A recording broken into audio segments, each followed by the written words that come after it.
So we've talked in earlier videos about the 30% minimum wage.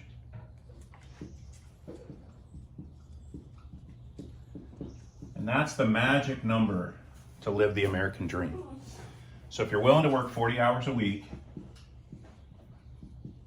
does your job pay enough that you can turn around and spend 30% or less of it on housing? As we said in 1970, you could work any job and that would be true. Today, 45% of hourly jobs don't pay enough. Part of that is wage stagnation, but the biggest part of it is that housing has not been innovated for a long time. The construction industry nationally produces about 1,000 apartment buildings a year.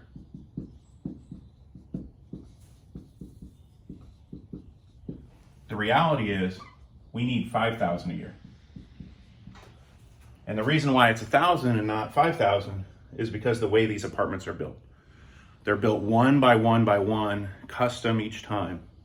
There's not a single national brand for apartments. There's national brands for Starbucks coffee, for fast food, for hotels. There's not a single national brand for apartments. So we're gonna try to use some innovation to disrupt that. So I funded a company named cloudapartments.com.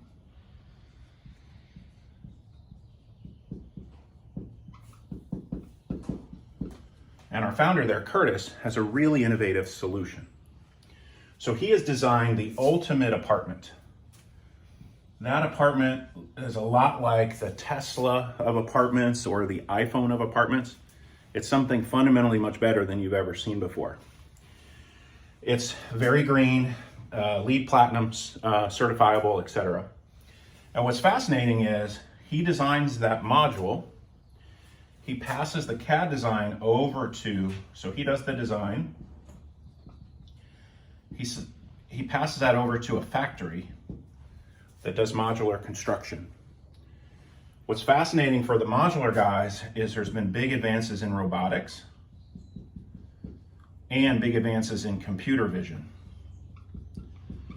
So that allows these factories to be 80% automated and have 20% of the work done by union labor. And the result is those modules can be built in the factory, shipped via truck to a site for an apartment building. So you have 1 acre of land.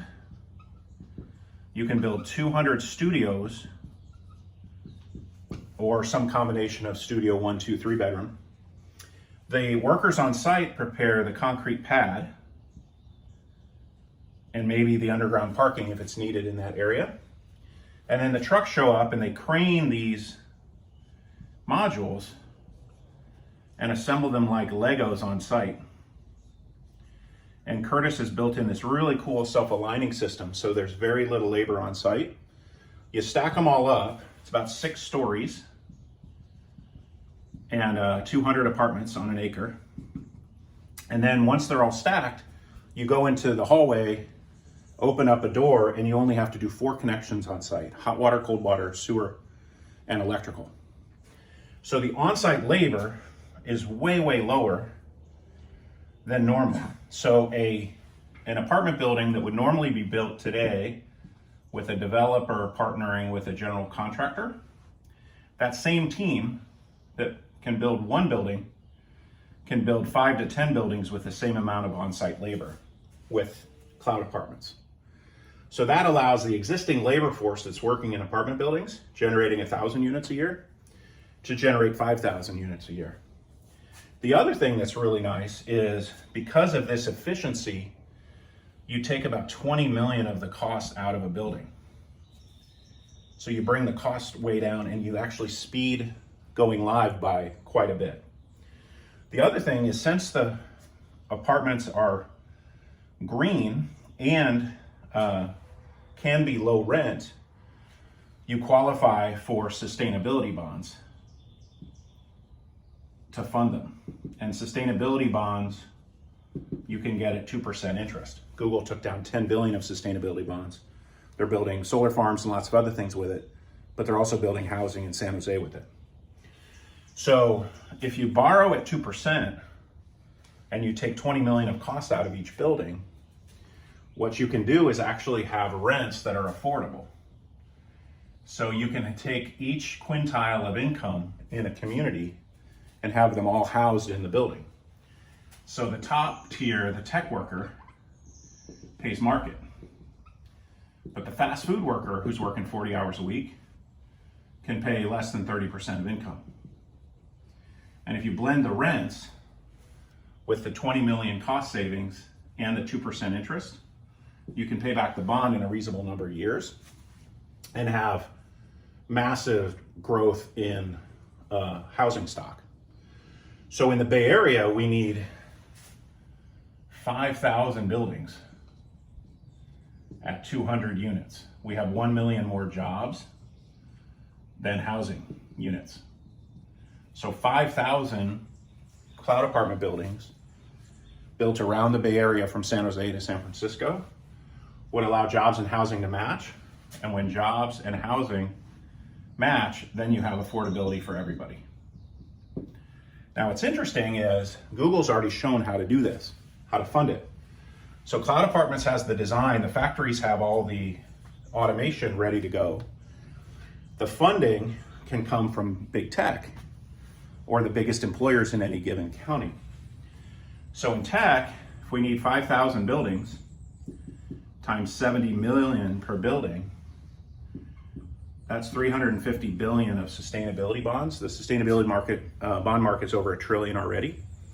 What's interesting is if you get the top 100 employers, tech employers in the Bay Area, they only need to take down 3.5 billion of sustainability bonds each. And remember, Google already took down 10 billion. And this doesn't cost them anything. They're just loaning their balance sheet, guaranteeing the bond.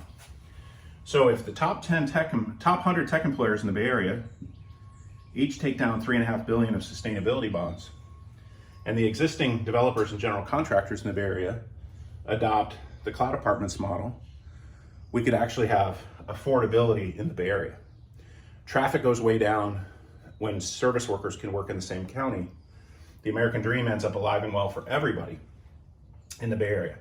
If it's possible to do in the Bay Area, it's possible to do everywhere.